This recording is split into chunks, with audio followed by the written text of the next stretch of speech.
श्रीकृष्णगर्भस्तुतिः जगद्योनिरयोनिस्त्वमनन्तो व्यय एव च ज्योतिस्वरूपो ह्यनिशः सगुणो निर्गुणो महान् भक्तानुरोधात् साकारो निराकारो निरङ्कुशः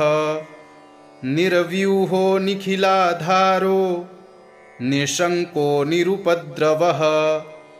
निरूपाधिश्च निरलिप्तो निरीहो निधनान्तकः स्वात्मा रामः पूर्णकामो निमिषो नित्य एव च स्वेच्छामयः सर्वहेतुः सर्वगुणाश्रयः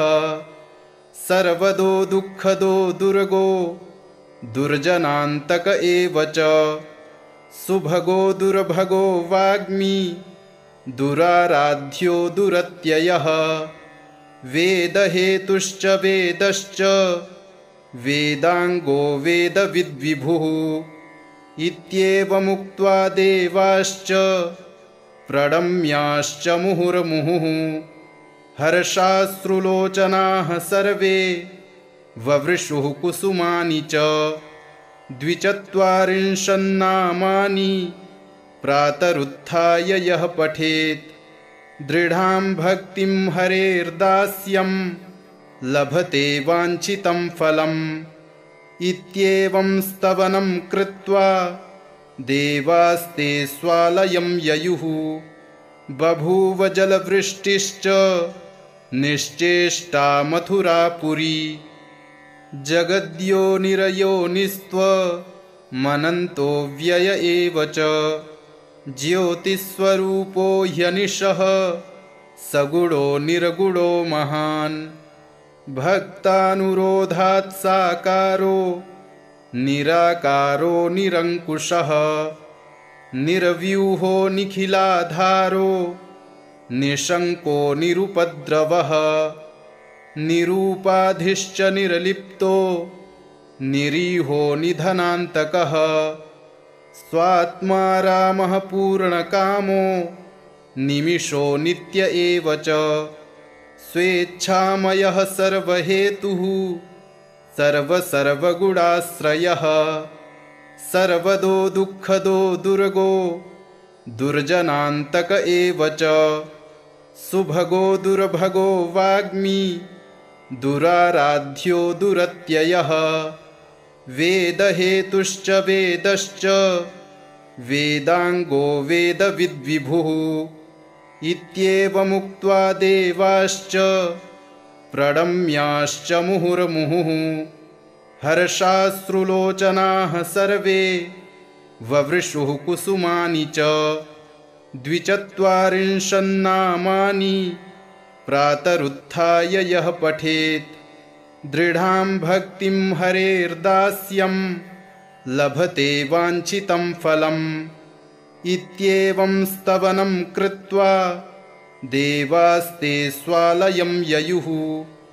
बभूव जलवृष्टिश्च निश्चेष्टा मथुरापुरी जगद्योनिरयोनिस्त्वमनन्तो व्यय एव च ज्योतिस्वरूपो ह्यनिशः सगुणो निर्गुणो महान् भक्तानुरोधात् साकारो निराकारो निरङ्कुशः निर्व्यूहो निखिलाधारो निशङ्को निरुपद्रवः निरूपाधिश्च निरलिप्तो निरीहो निधनान्तकः स्वात्मा रामः पूर्णकामो निमिषो नित्य एव च स्वेच्छामयः सर्वहेतुः सर्वगुणाश्रयः सर्वदो दुःखदो दुर्गो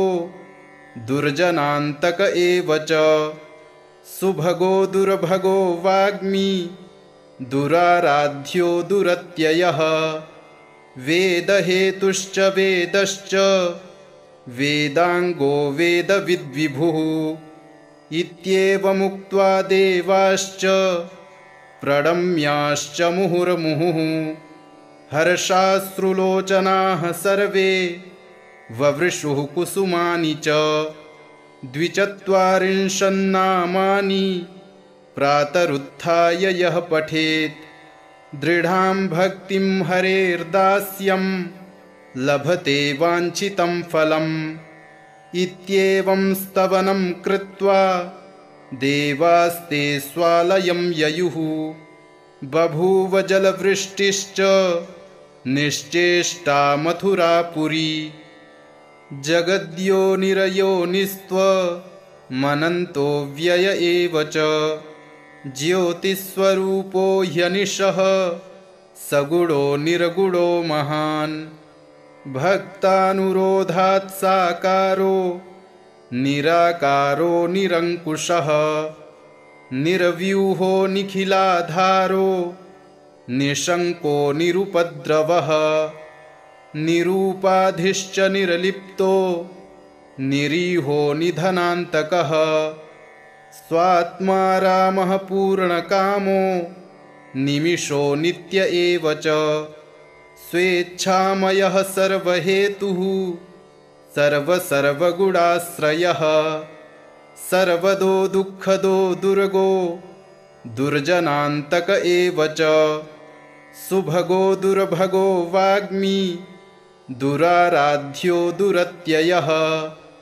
वेदहेतुश्च वेदश्च वेदाङ्गो वेदविद्विभुः इत्येवमुक्त्वा देवाश्च प्रणम्याश्च मुहुर्मुहुः हर्षाश्रुलोचनाः सर्वे ववृषुः कुसुमानि च 42 प्रातरुत्थाय यः पठेत् दृढां भक्तिं हरेर्दास्यं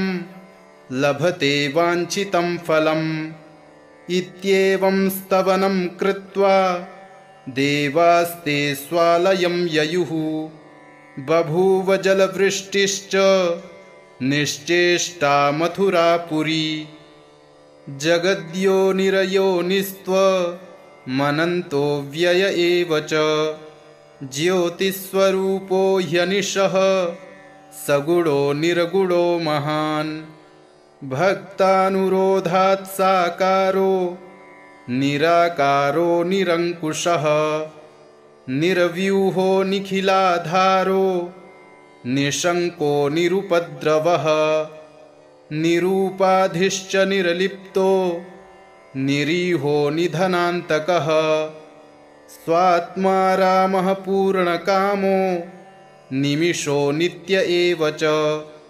स्वेच्छामयः सर्वहेतुः सर्वसर्वगुणाश्रयः सर्वदो दुःखदो दुर्गो दुर्जनान्तक एव च सुभगो दुर्भगो वाग्मी दुराराध्यो दुरत्ययः वेदहेतुश्च वेदश्च वेदाङ्गो वेदविद्विभुः इत्येवमुक्त्वा देवाश्च प्रणम्याश्च मुहुर्मुहुः हर्षाश्रुलोचनाः सर्वे ववृषुः कुसुमानि च